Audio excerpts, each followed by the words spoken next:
Goalkeeper. Congratulations. Thank you so much. Akagamba ako katuufu oba Katuufu. Kayo mu kisaawe. Vuddeyo. Tugulayo omupiira. Nkulabye nga bana kye bakukolako obukozi. Yakutteko ogwange. Ogukuyizako tekubadde gugu. Ogumpisayo kubadde mungi ogwange gukutte.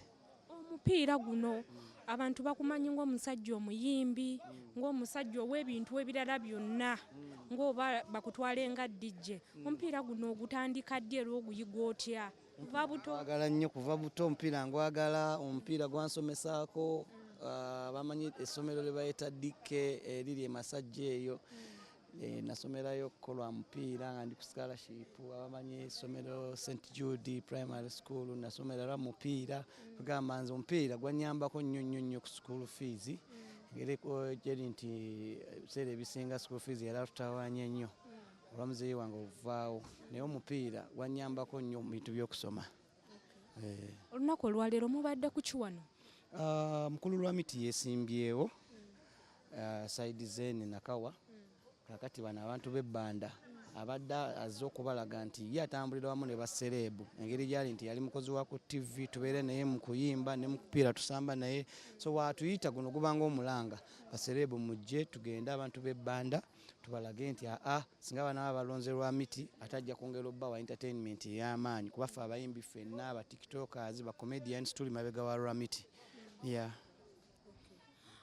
Tuddeko katono ku saidi eri ewaffe tuveeko eno mu bafootboola. Munnange social media ebadde ekutta omuliro nga liri pazo kye beetwalako obwetwazi n'ekwefu. Babirabyeko. Mbiraba ku social media okwo, mbiraba naye nze just ndiwo okulaba. Kunyumira. Tebinyumira. Olw'ensonga nti birina direction gye bitwalako music waffe gye bimuteeka ate nga direction eyo music si gye yali. So kakati olaba nti kwefu akola ku radio presenter, Lil Puzzle muyimbi, buli omu yeetaaga munne. So baali badde tebeeyawula, baali badde beegatta, buli muntu n'atwala ekintu kye mu maaso. Kitegeera buli omu n'ayamba munne. Naye babawo okweyuza, kitegeeza nti kwefu Lukta tajja kuyamba Puzzle ku radio. Ne Puzzle ajja kuba atafunye buyambi bwaki ne kwefukura wana bayetaaga Puzzle nga alinayo concert oba ekivulu tajja mufuna. So ebyo binaaba nga bigenda bijja kubanga music industry bigitta okuba nti ffe ate twawukana n'abantu abali tuyambyeko. Buli omu yeetaaga munne mu industry eno. Gwe nga gwe Puzzle nga mutoowo tumutwale nti mutoowo oyinza mugamba bugambo kikubanga bagambye ku social media okwo yeefudde akayinja mu jjiini. Puzzle ze kyenyinza omuwa oba okumuwa akalowoozo kenyinza omuwa, music abeere mungi than ebigambo. Music yabeere mungi kubanga okuba music nga mungi okitegeera abaali badde bakwogererwa bakola kibawuliriza music ate ne bakunenya kitono, naye ebigambo biba bingi nga music mutono kiba tekijja kukola. Ate Puzzle weetaaga kwefu yeetaaga Puzzle. So nze ndaba weetaagawo mediation awo tubeere nga tukwatagana tebinyuma. Ekiboozibozi kino naye wandiyagadde ekikyalako. Ekiboozibozi ate kati njogere ku ki? Ekitegeera nze siri muboozibozi, nze ndi muyimbi. Kyogamba gwe singa bakuwa invite mune ekyalako. Sisobola kubeera ku kiboozi nga King Michael because ebintu byenjagala okunyumiza abantu mbiteeka mu nnyimba. Agenda ku TikTok live kubyanyumiza. Eyange njiine essimu eyange erina TikTok live. Yes. Njagala okugenda ku TikTok ngenda ku simu yange ne ngenda live ne mbulira abantu kye njagala okubabuulira. Chameleone omulaba mirundi emeka ku biboozibozi, Bebe Cool omulaba mirundi emeka nnyo ku biboozibozi, Bobi Wine abayimbi abo bategeera. Biboozibozi kwegamba si kirungi nnyo muyimbi kubeera buli ssaawa ng'obeera ku kiboozibozi, beerako once in a while ate ng'olina information gy'ogenda okuwa abantu ng'eri positive. Kino we kibasuulira akatale? Oli ayinza okulaba nga kimuyamba naye in a long run kiba kijja mukosa mu maaso because bagamba what happens in Vegas stays in Vegas and what happens on internet stays on on internet, so it may hurt you in future. Ng'oba ogenda kwesembawo oba ogenda kwanjula oba ogenda kukola ki omwana anajjayo akatambi ng'owemula okitegeera. It's so sad.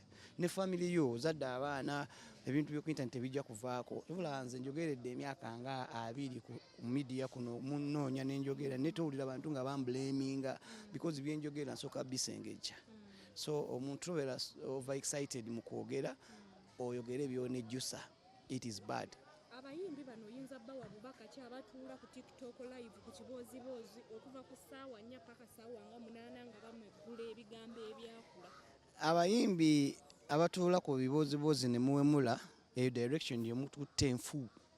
Okitegeera abayimbi batuula ku biboozibozi ne muwemula direction enfu. Mutuule ku biboozibozi mubuulire abantu ki ekigenda mu maaso mu ggwanga. Bintu binnyo bye musobola obuulira abayimbi ne babiyigirako naye ebyokuwemula bibi nnyo. Ebyokuwemula bikyamu nnyo nze sibyagala naye eriyo muneiba fans baabyo. Oli omuyimbi n'ateekawo ekigambo nga kyakuwemula abantu ne bakuba enduulu ne bamufuuwa ne ssente. Oli omuyimbi n'akuba ekiyimba nga kyakuwemula abantu ne bajja mu show ne bajjula ate nga tasobola basalirawo. So nze siri ku direction eyo. Nze direction yange era ennyimba zange nze muyimbi asinga okuba nti ennyimba zange zibaddewo for years and years paka kati abantu bakyaziwuliriza. Singa zaali zakuwemula, singa abantu tebazina mukomuko, singa abantu tebazina kwatakwata, wandekera omwana ezo ennyimba bazaagala kuba zibuulirira. Kyova olaba tuli ba legend. Otegedde legend kitegeeza ki? Legend kitegeeza nti ye muntu alina story eya generations na generations. Okitegeera so gwe oyagala kubeera legend wa bigambo byakuwemula tojja kuba legend. Yeah. Omuntu kirimu ogulinga kulima nkumbi kuwa bigo kuteke kitegeera ndabya butabani bwo nga bukutwala speed mu kisaawe mbadde mbwesobolera tusa kunsobola kiri kitya obadde okuba namba mmeka? Nze namba 5 ya Magwaya. Owash mutimu zebweru timu kiji osinga owagira? Manchester United ne bali gikuba golo 10 Manchester United sigivaako. Tukulabye mu kisaawe awo ne tugamba Shidi ono teyeetaaga bamugule aba Manchester United bamuwa akalimu. Inafuka business man olaba ne yokutimba ababi nemesa. Nadda mtunda mamotoka, mtunda amataka, mtunda ngoye wali ku Munyonyo Road. Ani yakulemesa ebyokuyimba oyo tumujjonga. Abayimbi ne bannamawulire. Abayimbi ne bannamawulire beegatte batya okulemesa okuyimba. Enkokola musosola. Ani abakuba enkokola? Mama nyine bannamawulire mumadu kuba enkokola timutwa interview. Omulinda kulaba ngo omuntu akyalina amaanyi ate ne mujja mukoleka interview. Kati twakyalina amaanyi? Nafuuka musuubuzi. Omuntu wakwita okumuyimbira tokyayimba se. Ate ennyimba zifa. Ennyimba za Kafeere eziriyo olaba namagoye bakyazimba bannamagoye bakafeero bakyazimba neze mbagamba bino bisobola just business ya music sima n'amawulire ate muvuga speed. Tukulabako ku kiboozibozi kitambula kitya? Ekibozibozi era okwo kutwadda kwe kuli business yaffe oba oli awo ku kibozibozi oba tulusobaddeya olina kuwayo 10 tulusobaddeya olina kutayaka 2 bannamawulire mujja ku interview temutuwayo ssente. Omuyimbi w'eggwanga omulamba akatale tokasudde? Akaki? Akaliwa. Ate kaakati ebya serebu byaggwawo nafuka business man. Obusungu ng'oyina bungi ani yakikutuusa? Omanyi namukwano gwange laga siliva yaba mumusekerera mumuseke laga siliva soko je tata.